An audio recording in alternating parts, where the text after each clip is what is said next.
Maharashtra FDA ने एक अहमदनगर के आउटलेट यानी कि मैकडॉनल्ड के आउटलेट को सस्पेंड किया है, उनके लाइसेंस को रद्द किया है क्योंकि ये चीज इस्तेमाल नहीं कर रहे थे। चीज कहकर फूड आइटम्स जरूर बेच रहे थे, लेकिन चीज के बदले चीज एनालॉग्स बेच रहे थे, यानी कि उसका एक दूसरा वेरिएंट। क्या है ये पूरा मामला, किस तरीके की कार्रवाई की जाएगी? हमारे साथ महाराष्ट्र एफडीए के कमिश्नर अभिमन्यु काले जी मौजूद है। सर, सबसे पहले तो आपने जो अहमदनगर में कार्रवाई की है, क्या थी ये कार्रवाई, किस तरीके से पूरी कार्रवाई हुई है? देखिए, food standards and safety standards of authority of India के जो रूल्स है, उस रूल के मुताबिक ही हर एक फूड जॉइंट को उनके फूड आइटम सेल करने होते हैं। ये जो स्टैंडर्ड्स है, उसमें आप अगर चीज़ बेचते हो तो आप चीज़ बोल सकते हो, पर अगर चीज़ एनालॉग है या कोई और दूसरी चीज़ है कि जो चीज़ का अल्टरनेटिव है, then you should not use the word cheese और चीज़ी लाइक दैट। और अगर वो तुम यूज़ करते हो तो वो ग्राहकों को पूरा बताना चाहिए, डिस्क्रिप्शन देना चाहिए और दूसरा वर्ड यूज़ करना चाहिए। इसलिए उस आउटलेट पर कार्रवाई की थी, सस्पेंड हुआ था। तो फिर वो अपील में हमारे पास आ गए as a food safety commissioner, और मैंने सारी दोनों भी पार्टीज की सुनवाई करके एक डिटेल ऑर्डर दी है। उसमें पॉइंट आउट किया है कि जो भी लोअर कोर्ट ने ऑर्डर दी है वो सही है, और मैकडोनाल्ड ने उनके प्रोडक्ट्स में उस तरीके से चेंज करने चाहिए। इस तरीके की हमारी ऑर्डर थी। सर, चीज़ एनालॉग्स क्या होता है? अगर आम नागरिक, कॉमन मैन को अगर जो समझना हो तो चीज़ एनालॉग क्या होता है और उससे किस तरीके का हानि शरीर को पहुंच सकती है कोई इंसान को? देखिए, चीज़ एनालॉग ये चीज़ ऐसे होती है कि चीज़ के साथ में जो अलाउड फूड आइटम्स हैं, देखिए आप दो चीज़ें हैं, जैसे कि हम बोलते हैं कि या ये जो मैकडोनल्ड की केस थी, इसमें चीज़ के साथ में वो वेजिटेबल ऑयल यूज़ कर रहे थे, हाइड्रोजनेटेड वेजिटेबल ऑयल। अब देखा गया तो दोनों भी अलग अलग यूज़ किए तो वो कोई गलत नहीं है, पर तुम दोनों अगर एक साथ इकट्ठा करके बेचते हो या तो किसी को सर्व करते हो, तो then you should not use the word cheese या तो हाइड्रोजनेटेड ऑयल। वो तो आपको अलग वर्ड यूज़ करना पड़ेगा और उसकी डिस्क्रिप्शन देनी पड़ेगी।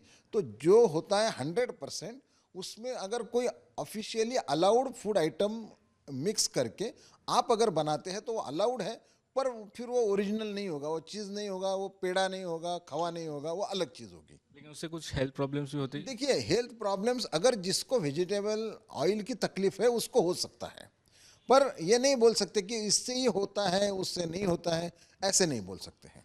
सर, बेसिकली लेकिन जो चीज़ इस्तेमाल होता ही नहीं है बेसिकली इसमें, यानी कि चीज़ वर्ड का इस्तेमाल किया जाता है लेकिन चीज़ बिल्कुल भी नहीं होता, तो ऐसा तो और बहुत सारे आउटलेट्स में होता रहेगा क्योंकि इनकी सप्लाई एक ही रहेगी पूरे ऑल ओवर महाराष्ट्र या पूरे देश की बात करें तो। देखिए, जो केस हमारे ध्यान में आई है उसमें चीज़ तो था, पर वो अलाउड नहीं था उनको चीज़ वर्ड यूज़ करने का, क्योंकि आप कुछ परसेंटेज यूज़ करते हो तो वो अलाउड नहीं है। आपको वो 100% चीज़ है तो चीज़ आप यूज़ कर सकते हैं। तो अब जब भी कोई चीज़ एनालॉग इस्तेमाल करता है तो उसको ये मेंशन करना ज़रूरी है, और वो कहाँ कहाँ पर ये सारी चीज़ें मेंशन करनी होती है? हाँ, देखिए, अब देखिए कि अगर कोई चीज़ एनालॉग यूज़ करता है तो उसने मेंशन करना चाहिए कि ये चीज़ एनालॉग है, इसमें ये परसेंटेज है, और वो उसके मेनू कार्ड पे होने चाहिए, उसकी जो डिस्प्ले बोर्ड है वहाँ पर होनी चाहिए। जहाँ जहाँ पर भी वो एडवर्टीजमेंट करेगा खुद के प्रोडक्ट की, वो हर जगह पर होना चाहिए, और वो भी ग्राहक को समझ में आए इस तरीके से होना चाहिए। सर, लेकिन ये तो एक बात हुई सिर्फ अहमदनगर की, कई सौ आउटलेट्स है मैकडी के। आगे की कार्रवाई आप किस तरीके से करेंगे? कई जगह पर हम देख रहे हैं कि नाम में चेंजेस आ रहे हैं और अभी तक कई जगह पे नाम चेंजेस नहीं किए गए। जी, हमने ये फिर एक बार एक कैंपेन ली है, और हमारे भी ध्यान में आया कि कई जगह पे उन्होंने चेंज किए हैं, कई जगह पे नहीं किए हैं। और हमारे डिपार्टमेंट के मिनिस्टर हैं धर्माराव बाबा आतराम साहब, वो भी खुद कैंपेन कर रहे हैं, और इस हफ्ते में ये रिगरसली देखा जाएगा कि ये मैकडोनल्ड के भी देखे जाएंगे, और साथ में जो भी बाकी के फूड चेन्स हैं उनके भी सारे, यानी मैक्सिमम आउटलेट्स पे ये चेक किया जाएगा। यही सवाल था क्योंकि सिर्फ यही ब्रांड नहीं है, लेकिन अन्य बहुत सारे बर्गर्स के ब्रांड है, पिज़्ज़ाज के ब्रांड है जो ऐसे चीज़ इस्तेमाल कर सकते, तो क्या उसका भी इंस्पेक्शन किया जाएगा या आप कुछ नेशनल लेवल पे टाइप करेंगे? क्योंकि इनके आउटलेट सिर्फ महाराष्ट्र में नहीं है, महाराष्ट्र के बाहर भी है, तो कुछ उसके ऊपर कार्रवाई की जाएगी? 100% बाकी के भी आउटलेट पे कार्रवाई की जाएगी, और नेशनल लेवल का बोले तो महाराष्ट्र में हमारा जहाँ पर जुडिक्शन है वहाँ पे एक्शन करेंगे, और स्टेट नेशनल लेवल पे इसकी इन्फॉर्मेशन दे दी जाएगी। बहुत बहुत शुक्रिया हमसे बात करने के लिए। कैमरा पर्सन साई प्रसाद पाटिल के साथ सौरभ वक्तानिया, मुंबई आज तक।